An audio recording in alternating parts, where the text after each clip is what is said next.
humain. Ça, c'est d'une part. D'autre part, sur l'aspect sur ce premier point, M. Morave, excusez-moi de vous interrompre, mais si les gens ne partent pas, enfin s'ils ne peuvent pas partir, certains disent, nous on entend les messages, on les reçoit, mais on ne sait pas où aller. Il y a, oui, comme j'ai bien dit, il y a 300 000 qui l'ont déjà fait, au-delà de 300 000.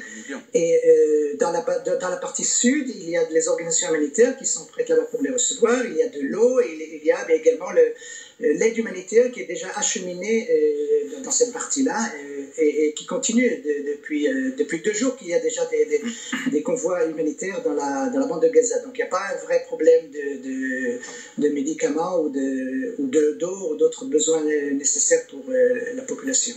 Donc quand les Nations Unies disent qu'il en manque, vous nous dites ce matin que c'est incorrect de leur part.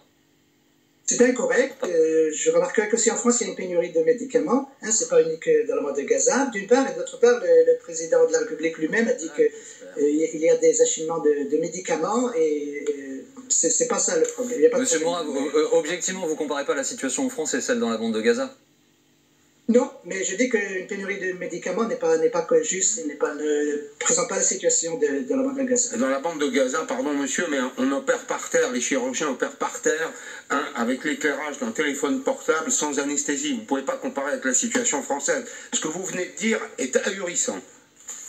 Non, ce que j'essaie de dire, c'est que le Hamas est responsable de cette situation humanitaire dans la bande de Gaza. N'oublions pas, c'est eux qui utilisent la population comme bouclier humain, c'est eux qui lancent des roquettes et des